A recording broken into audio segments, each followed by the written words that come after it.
దేవునికి స్తోత్రం. Praise the Lord. ప్రియులారా, ప్రభువును రక్షకుడైన యేసుక్రీస్తు వారి శ్రేష్టమైన పుణ్యనామంలో మిమ్మల్ని అందరినీ ఈ ఆధ్యాత్మిక కార్యక్రమానికి ఆహ్వానిస్తూ ఉంటున్నాను. దేవుని స్వరము అన్నటువంటి ఈ కార్యక్రమం మీకు ఎంతో ఆశీర్వాదకరంగా ఉన్నదని నమ్ముతూ ఉన్నాం. బైబిల్ గ్రంథం నుండి మనం కొన్ని మాటలు ధ్యానం చేసుకుందాం.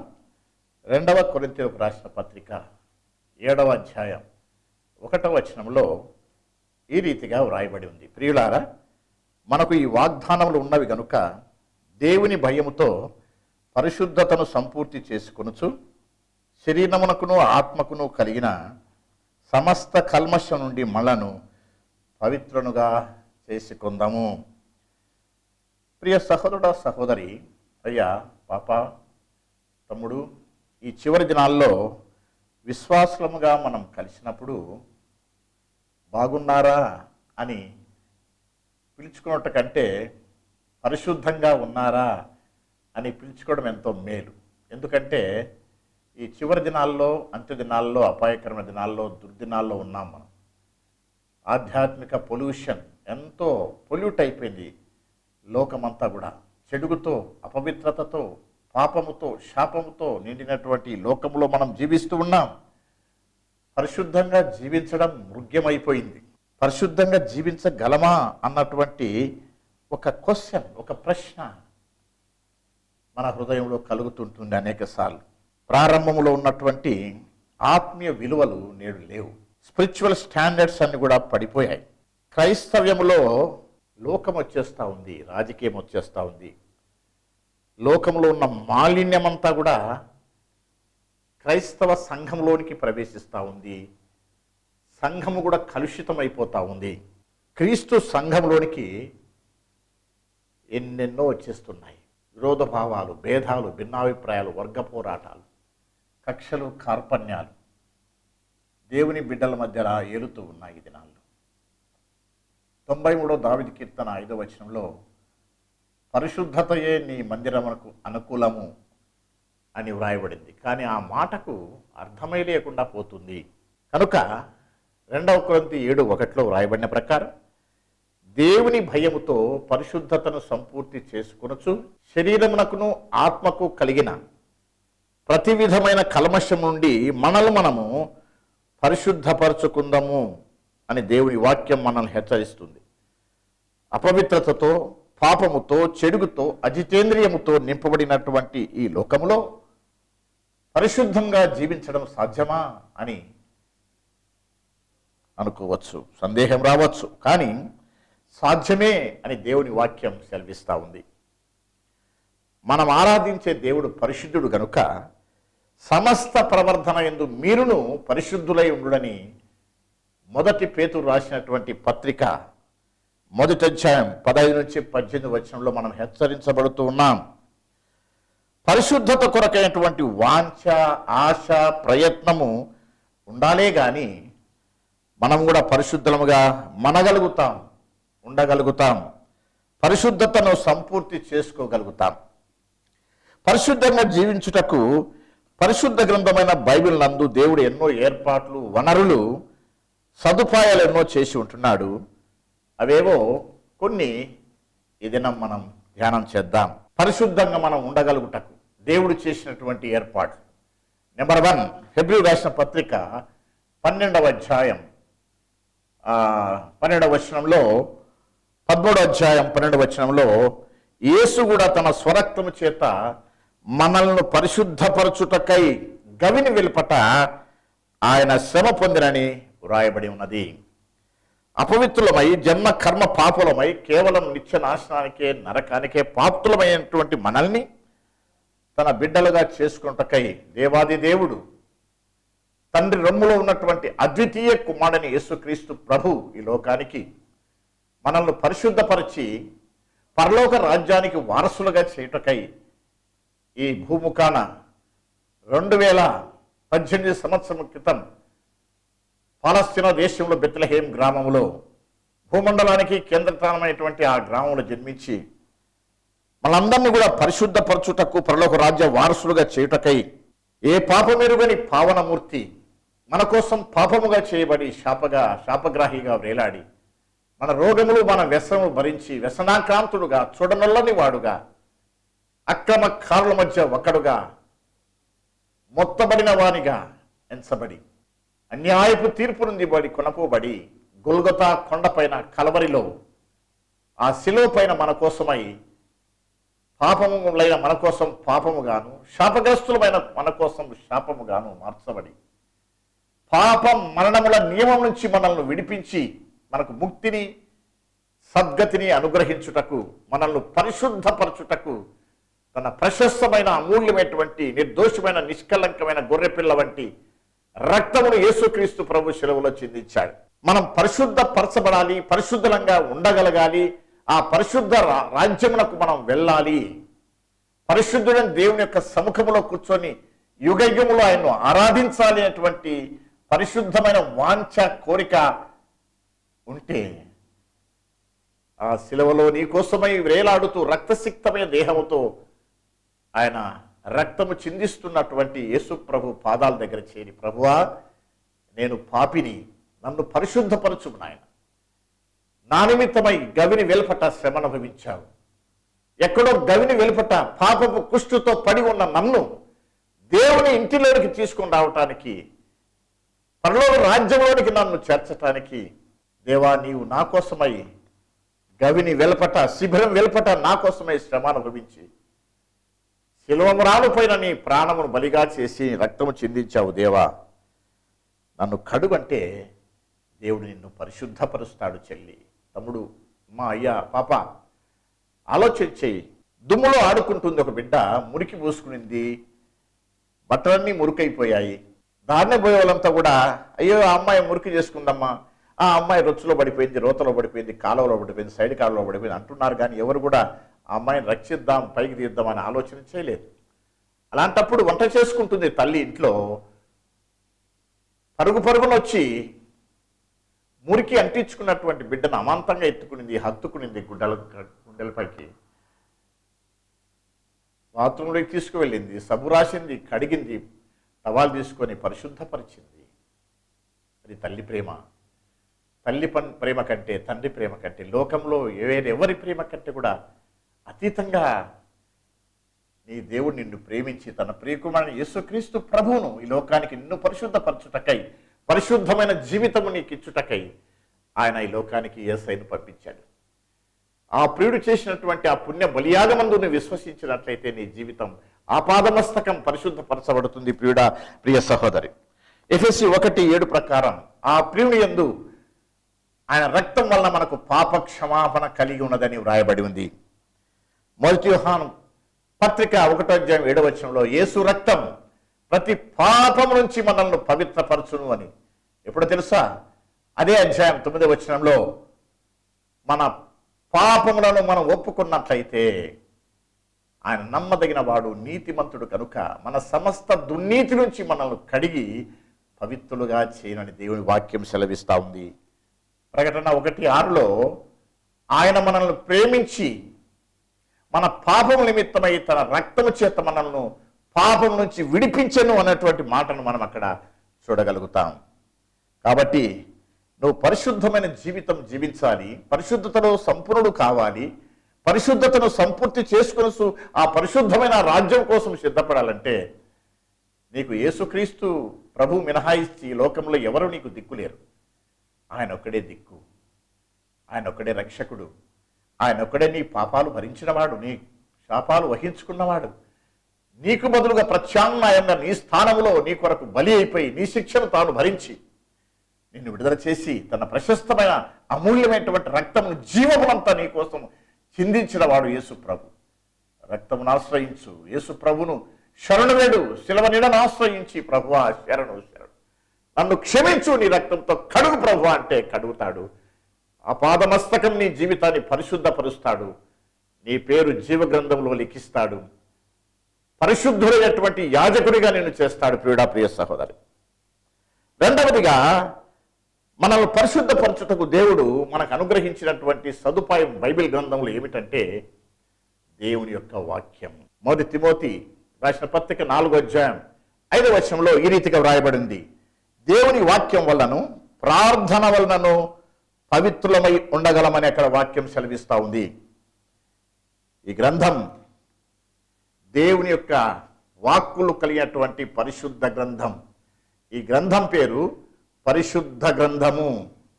ప్రియ స్నేహితుడ, సహోదరి, ఈ గ్రంథాన్ని నువ్వు విశ్వసించి గ్రంథ సారాంశమైన యేసుక్రీస్తు ప్రభును, వాక్య రూపైనటువంటి యేసుక్రీస్తు ప్రభును నువ్వు అనుసరించినట్లయితే నీ జీవితం పాపానికి దూరంగా ఉండగలుగుతుంది.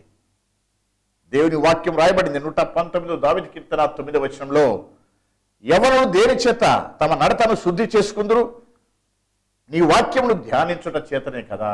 నీ నడత, నీ నడవడిక, నీ ప్రబద్ధ శుద్ధి కావాలంటే వాక్యముతోనే నువ్వు శుద్ధి కాగలవు. 119వ దావీదు కీర్తన 11వ వచనంలో, నీ ఎదుట నేను పాపం చేయకున్నట్లు నా హృదయంలో నీ వాక్యమును ఉంచుకొని ఉన్నాను అంటున్నాడు భక్తుడు అక్కడ. అనగా పాపము చేయకుండా వాక్యం మనల్ని భద్రపరుస్తుంది అన్నమాట. ఎట్లా జీవించినా పర్వాలేదు అని చెప్పదు వాక్యం. కుడికి కానీ ఎడమకు కానీ నీవు తొలగకుండా పరిశుద్ధంగా జీవించుటకు సహాయం చేస్తుంది దేవుని వాక్యం. ప్రియ స్నేహితుడా, సహోదరి, ఆ వాక్యమందు నువ్వు ప్రతిష్ఠించబడాలి. యోహాను సువార్త 17:17లో, నీ వాక్యమందు వారిని ప్రతిష్ఠ చేయము, నీ వాక్యమే సత్యము అని రాయబడింది.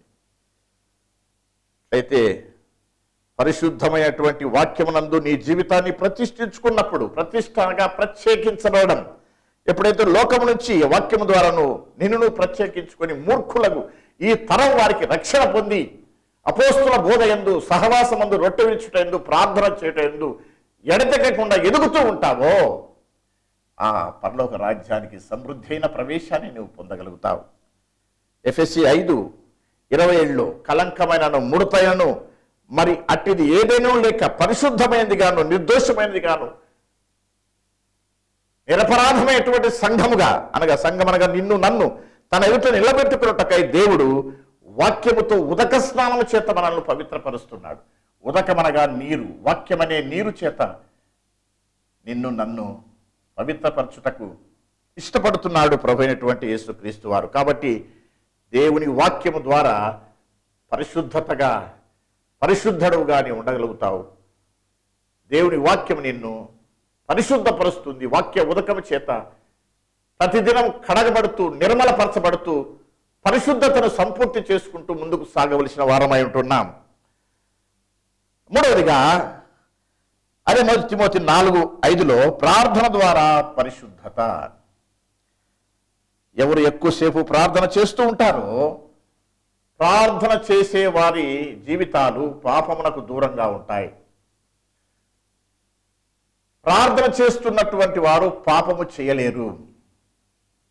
పాపములో ఉన్నవారు ప్రార్థన చేయలేరు. కాబట్టి ప్రార్థన నిన్ను పవిత్రునిగా కాపాడుతుంది. ఒకవేళ అన్ని వదులుకున్నావు, అన్ని మానుకున్నావు, అన్ని అలవాట్ల నుంచి విడుదల పొందినావు, ఒక పర్టికులర్ అలవాట్లు అది నిన్ను పట్టుకొని పీడిస్తుంది, నిన్ను వదిలిపెట్టడం లేదు. ఆ పర్టికులర్గా ఏదో ఒక పాపం, ఒక బలహీనత నిన్ను శోధిస్తుంది, నిన్ను విడవడం లేదు. అయితే ప్రార్థన చేయి. ఆ ఖచ్చితమైన పాపాన్ని బట్టి, ఆ బలహీనత బట్టి ఉపవాసం ఉండి ప్రార్థన చేయి. ఆ ప్రార్థన నిన్ను విడుదలనిస్తుంది, జయాన్ని ఇస్తుంది. ఆ బలహీనత పైన, ఆ పాపం పైన విజయం ఇస్తుంది. సోదరుడా, సోదరి, తమ్ముడు, పాప, ప్రార్థన జీవితం నీకుందా? ప్రార్థన నిన్ను పవిత్రునిగా నిలబెడుతుంది దేవుని ఎదుట. అందుకే ప్రభు అంటారు మత్తయి సువార్త 26:40లో, మీరు శోధనలో పడిపోకుండా మెలకువగా నుండి ప్రార్థించుడి అని హెచ్చరించబడుతున్నాం. ఎప్పుడైతే శోధకుడు నిన్ను శోధిస్తూ ఉన్నాడు, నేను తొందర చేస్తున్నాడు శోధకుడైన సాతానుడు వచ్చి, మోకరించు. ఆ శోధన ఎదురైనప్పుడు మోకరించు, ప్రార్థన చేయి. దేవుని వాక్య ఖడ్గముతో వానితో పోరాడు. దేవుని యొక్క వాగ్దానం ఎత్తి చూపించు. సాతానుకు విజయం కలుగుతుంది, వాడు పారిపోతాడు. యేసుక్రీస్తు ప్రభును శోధించినప్పుడు జగద్రక్షకుడు యేసు ప్రభు వాక్యంతోనే వానితో పోరాడాడు. వాక్య ఖడ్గాన్ని ఎత్తి చూపించాడు, వాడప్పుడు పారిపోయాడు. ప్రార్థన ఒక శ్వాసక్రియ లాంటిది. ప్రార్థన ఒక శ్వాసక్రియ లాంటిది. ఉచ్ఛ్వాస నిశ్వాసాలు ఏ విధంగా మనం తీసుకుంటున్నామో ప్రార్థన కూడా ఒక శ్వాసక్రియ లాంటిది. శ్వాసక్రియ ఏం చేస్తుంది? మనల్ని జీవింపజేస్తుంది. ఉదాహరణకి శ్వాసక్రియ ఆగిపోయింది అనుకో, ఏమంటాం? ఆ వ్యక్తిని చచ్చిపోయాడు వాడు అంటాం. కాబట్టి శ్వాసక్రియ మనకు జీవాన్ని కలిగిస్తుంది, బ్రతికిస్తుంది.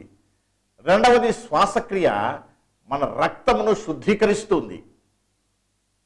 కాబట్టి ప్రార్థన శ్వాసక్రియ లాంటిదంటే, ప్రార్థన ఎవరైతే ఎక్కువసేపు ప్రార్థనలో గడుపుతూ ప్రార్థనాపరులుగా ఉంటారో వారు జీవము కలిగి ఉంటారు, తమలో తాము జీవాన్ని కలిగి ఉంటారు, పరిశుద్ధమైన జీవితాన్ని నేర్పగలుగుతారు, దేవుని ఎదుట పరిశుద్ధులుగా మిగిలిపోతారు. ప్రియ సహోదరి, కాబట్టి ప్రార్థన మనల్ని పరిశుద్ధపరిచే ఒక బలమైన సాధనంగా ఉంది. ప్రార్థిస్తున్నావా? ప్రార్థిస్తే ఎంతసేపు ప్రార్థన చేస్తున్నావు? కొంతసేపు ప్రార్థన చేస్తే కొంత పరిశుద్ధత వస్తుంది. ఎక్కువసేపు ప్రార్థన చేస్తే ఎక్కువ పరిశుద్ధంగా మనగలుగుతావు. నీవు మోకాళ్ళ జీవితం ఉందా నీకు? దావీదంటాడు 55వ కీర్తన 17వ వచనంలో, నేను ఉదయము, సాయంకాలం, మధ్యాహ్నము 3 పూట్ల ప్రార్థన చేసే అలవాటు. 119వ దావీదు కీర్తన 164వ వచనంలో అంటాడు, దినమునకు 7 సార్లు. అబ్బా, ఎంత అద్భుతమైన ప్రార్థన పరుడు భక్తుడాయన. కాబట్టి మేటి భక్తులంతా, మన ముందు వెళ్ళినటువంటి గొప్ప వాళ్ళంతా కూడా గొప్ప ప్రార్థనాపరులు. కాబట్టే లోకాన్ని తలకిందులు చేశారు. భూలోకమును తలకిందులు చేయి వారు ఇక్కడి కూడా వచ్చి ఉన్నారని అపోస్తుల గురించి ఆనాడు ఉన్నటువంటి ప్రజలు చెప్పగలిగారంటే వారు గొప్ప ప్రార్థనాపరులు. స్నేహితుడా, సహోదరి, తమ్ముడు, చెల్లి, పాప, ప్రార్థిస్తున్నావా? ఏకాంత ప్రార్థన ఉందా నీకు? నీ కుటుంబంలో తల్లిదండ్రులతో, అమ్మా, నీ బిడ్డలతో కలిసి నువ్వు ప్రార్థన చేస్తున్నావా? సంఘ ప్రార్థనకు క్రమం తప్పకుండా వెళ్తున్నావా? ఉపవాస ప్రార్థనలు చేస్తున్నావా? ఏకాంత ప్రార్థనలు చేస్తున్నావా? ఆల్ నైట్ ప్రేయర్స్ చేస్తున్నావా? యేసు ప్రభు చేశాడు. లూకాసు వార్త 6వ అధ్యాయం 2వ వచనంలో ఆయన ప్రార్థించుటలో రాత్రి గడిపిననుంది. రాత్రంతా కూడా ఆయన ప్రార్థనలో గడిపినట్టుగా దేవుని వాక్యం సెలవిస్తూ ఉంది. కనుక ఎవరైతే ప్రార్థనా జీవితాన్ని కలిగి ఉంటారో వారు పరిశుద్ధమైనటువంటి జీవితాన్ని జీవించగలుగుతారు, వీలవుతుంది, పరిశుద్ధతను సంపూర్తి చేసుకోగలుగుతారు. 4వదిగా ఆత్మ ద్వారా పరిశుద్ధత. 2వ తెస్సలోనికి రాసిన పత్రిక 2వ అధ్యాయం 13వ వచనంలో ఆత్మ మిమ్మును పరిశుద్ధపరచుట వలన అనింది. ఆత్మ మిమ్ములను పరిశుద్ధపరచుట వలన. ఆ ఆత్మ పేరు పరిశుద్ధాత్మ. మనకి ఇవ్వబడినటువంటి ఆత్మ ఆయన పరిశుద్ధాత్మ. మనల్ని పరిశుద్ధపరచుటకు ఆత్మ దేవునికి మనం ఎంతగా అప్పగించుకుంటామో ఆ పరిశుద్ధాత్మ చేత ఎంతగా నింపబడుతూ ఉంటామో దినదినము. నింపబడాలంటే మొదట మనలో ఉన్నటువంటి కూడా ఖాళీ చేసుకోవాలి. మనం ఖాళీ కావాలి. మొదట ఖాళీ అయిన పాత్రలుగా అయిపోయి మనలో ఉన్నటువంటి అరిషడ్ వర్గాలు, గర్వము, అతిశయము, స్వార్థము, ఇవన్నీ కూడా ఏడ్చి ప్రలాపించి పశ్చాత్తాపడి ఖాళీ కావాలి. ఖాళీ అయిన పాత్రని నింపుతాడు, కానీ నిండి ఉన్నట్టు దాంట్లోకి రాడాయన. ఈ అరిషడ్ వర్గములతో, లోక సంబంధం, అపవిత్రతతో నిండి ఉంటే పరిశుద్ధాత్మ దేవుడు నీలో నివసించడుగాక నివసించడు. కాబట్టి పరిశుద్ధాత్మ పూర్ణులై ఉండుడి అని మనం హెచ్చరించబడుతూ ఉన్నాం. ఆ పరిశుద్ధాత్మ దేవుడు నీలో, నాలో ఉండాలి అంటే పరిశుద్ధంగా ఉండాలి, పరిశుద్ధతలో ముందుకు సాగాలి, పరిశుద్ధతను సంపూర్తి చేసుకోవాలి. ఆత్మ మిమ్మల్ని పరిశుద్ధపరచునై ఉంది. పరిశుద్ధాత్మ పాపం చేయకుండా అడ్డగిస్తుంది, మనల్ని పరిశుద్ధ మార్గములో నడిపిస్తుంది.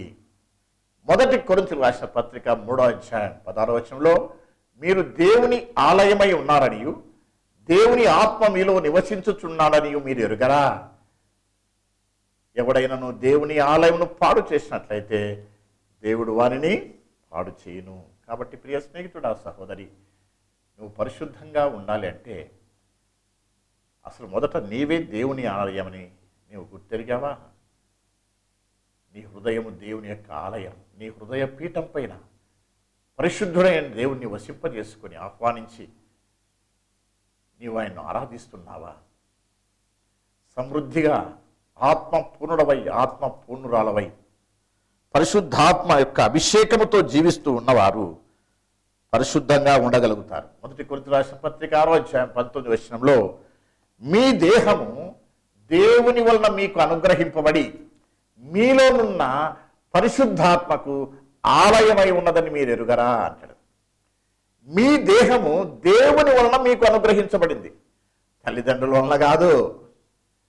దేవుని వలన అనుగ్రహించబడిన దేహం, నీవు ధరించి ఉన్న దేహం, నువ్వు కలిగి ఉన్న దేహం, నువ్వు కలిగి ఉన్నటువంటి శరీరము, ఆ దేహము దేవుని వలన నీకు అనుగ్రహించబడిన దేవాలయం. ప్రియుడా, ప్రియ సహోదరి, మీరు మీ సొత్తు కాదు. ఇష్టానుసారంగా జీవించడానికి మీరు మో సొత్తు కాదు. నేను మిమ్మల్ని విలబెట్టుకొని ఉన్నాను, మీరు నా సొత్తు అంటున్నాడు. ఆయన సొత్తు అయినటువంటి ఈ దేహమును, ఈ జీవితమును ఇష్టానుసారంగా ఉపయోగిస్తే ఎట్లా అండి? ఎట్లా పరిశుద్ధంగా ఉండగలుగుతావు? పరిశుద్ధమైనటువంటి ఆ రాజును, ఆ దేవుని ఎట్లా మహింపరచగలుగుతావు నీవు? కనుక ప్రియ స్నేహితుడా, సహోదరి, తల్లి, బాబు, పాప, నీ దేహం దేవుని ఆలయమని, దేవుని వల్ల నీకు అనుగ్రహించబడింది ఆ దేహమని ఎంచి నీ దేహాన్ని పరిశుద్ధంగా ఉంచుకోవాలి. ఎఫెసీ 4:30లో ఆత్మను దుఃఖపరచకుడి అని ఉంది. ఆత్మను ఆర్పకుడి, ఆత్మను ఎదురించకుడి, ఆత్మ పూర్ణులై ఉండుడి అనేటువంటి మాటలు మనం బైబిల్ గ్రంథంలో ఎన్నో చూడగలం. కాబట్టి నీవు దేవుని యొక్క కృపకు పాత్రుడవై 2 కొరింథీ 7:1లో వ్రాయబడిన రీతిగా, ప్రియులారా, మనకు ఈ వాగ్దానములు ఉన్నవి కనుక దేవుని భయముతో పరిశుద్ధతను సంపూర్తి చేసుకొనుచు శరీరమునకును ఆత్మకు కలిగిన సమస్త కల్మషం నుండి మనము పవిత్రులుగా చేసుకుందాము. పవిత్రులుగా చేసుకోవటానికి ఒకటి అవసరం, ఏంటంటే దేవుని భయం. దేవుని భయముతో పరిశుద్ధతను సంపూర్తి చేసుకొనుచు, పరిశుద్ధత పరచబడ్డావు, కడగబడ్డావు, శుద్ధీకరించబడ్డావు, పరిశుద్ధతలో ప్రవేశించావు, పరిశుద్ధతలో కొనసాగుతూ ఉండాలి, పరిశుద్ధతను సంపూర్తి చేసుకోవాలి. మనల్ని పరిశుద్ధపరిచిన వాడు జగద్రక్షకుడైన యేసుక్రీస్తు ప్రభు, అందులో అనుమానం లేదు. పరిశుద్ధపరిచేటువంటి ప్రక్రియ శిలువ రక్తం చేత కడగబడటం ద్వారా కాబడింది. పరిశుద్ధపరచబడ్డాము, మనము దేవుని పిల్లలమైనాము. కానీ ఆ దైనందిన జీవితంలో నీ భాగస్వామ్యం కూడా అవసరం. పరిశుద్ధతలో పరిశుద్ధపరచబడ్డాను, దేవుని బిడ్డగా మార్చబడ్డాను, మారు మనసు పొందినాను, నేను ఇంకేమైనా పర్లేదు, ఎట్లా జీవించినా పర్లేదు అని చెప్పడంలా దేవుని వాక్యం. దేవుని భయముతో అనుదిన జీవితంలో పరిశుద్ధతను సంపూర్తి చేసుకోవాలి. పరిశుద్ధతలోకి వచ్చావు, ఆ పరిశుద్ధులలో నువ్వు పరిపూర్ణము కావాలి, పరిశుద్ధతను సంపూర్తి చేసుకోవాలి. శరీరమునకును ఆత్మకు కలిగిన సమస్త కల్మషం నుంచి మనల్ని మనం పవిత్రులుగా చేసుకోవాలి. పవిత్రులుగా పవిత్రపరచబడ్డాం, పవిత్రంగా చేశాడు దేవుడు. ఒక దినము మన పరిశుద్ధులని పిలుస్తున్నాడు, అందులో అనుమానం లేదు. కానీ దేవుని రాజ్యంలో సమృద్ధైన ప్రవేశం నీకు కావాలంటే ఈ లోక మాలిన్యం అంటుకోకుండా పరిశుద్ధతను సంపూర్తి చేసుకుని చూడు. దేవుని భయముతో శరీరమునకును ఆత్మ కలిగిన సమస్త కల్మషం నుంచి మనల్ని మనము పరిశుద్ధపరచుకోవాలి, మనల్ని మనమే పవిత్ర చేసుకోవాలి. అనుదినం క్రీస్తు రక్త ప్రోక్షణ కిందికి రావాలి. క్షణక్షణము చెక్ చేసుకోవాలి, పరిశీలించుకోవాలి. దావీదు భక్తుని వలె, దేవా, నా యందు నీకు ఆయాసకరమైన మార్గం ఏమైనా ఉన్నదేమో చూడు దేవా అని చెప్పి దేవునికి చూపించి నీ అంతరంగాన్ని కడుక్కోవాలి అనుదినం. అందుకు దేవుని భయం అవసరం.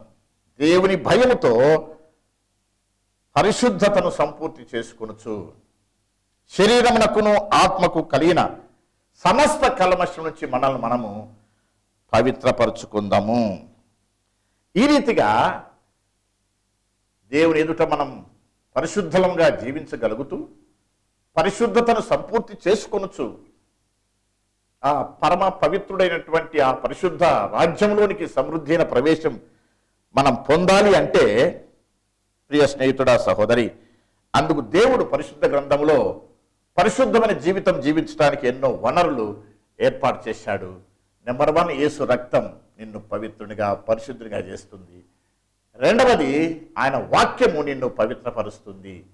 మూడవది, ప్రార్థన నిన్ను పరిశుద్ధునిగా నిలబెడుతుంది.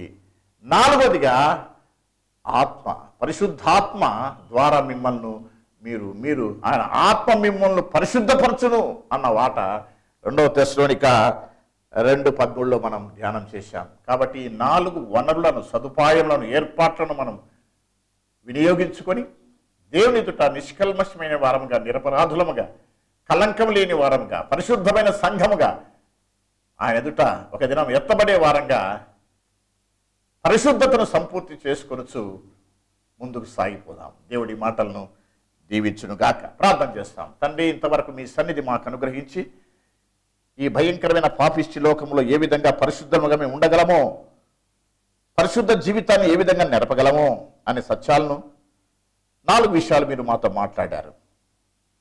ఆయన రక్తం ద్వారా పరిశుద్ధంగా ఉండగలమని, ఆయన వాక్యం మమ్మల్ని పరిశుద్ధపరుస్తుందని, ఆయన యొక్క ప్రార్థనా జీవితం మమ్మల్ని పరిశుద్ధంగా ఉంచగలుగుతుందని, పరిశుద్ధాత్మ ద్వారా ఆత్మ మిమ్మల్ని పరిశుద్ధపరచును అన్న మాట జ్ఞాపకం చేసుకున్నాం.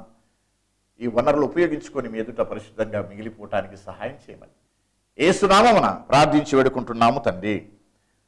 ప్రియ స్నేహితుడా, సహోదరి, ఇంతవరకు వాక్యం విన్నందుకు మేము వందనాలు చెల్లిస్తున్నాను. ఈ యొక్క మాటలు మీకు ఎంతో ఆశీర్వాదకరంగా, దీవెనకరంగా ఉన్నట్లయితే మాతో మీ సంతోషాన్ని పంచుకునండి. మీ సద్విమర్శలు ఏదైనా ఉన్నట్లయితే మాతో పంచుకోనండి. మా సెల్ ఫోన్ నెంబర్ 7396949823. ప్రార్థన అవసరతలు, ఈ సేవకై మీరు ఏదైనా సహాయం చేసి మీరు కూడా పాలిభాగస్తులు కావాలనుకుంటే మా address reverend doctor D Prasad, దైవస్వరము, ఎష్కోల్ ప్రార్థనా మందిరం, 1/179/9, గుంటకల్ 515801, అనంతపురం జిల్లా, ఆంధ్రప్రదేశ్, ఇండియా. దేవుడు మిమ్మల్ని సమృద్ధిగా ఆశీర్వదించునుగాక. మీకందరికీ ప్రభునామమున వందనాలు చెల్లిస్తూ సెలవు తీసుకుంటున్నాను. God bless you.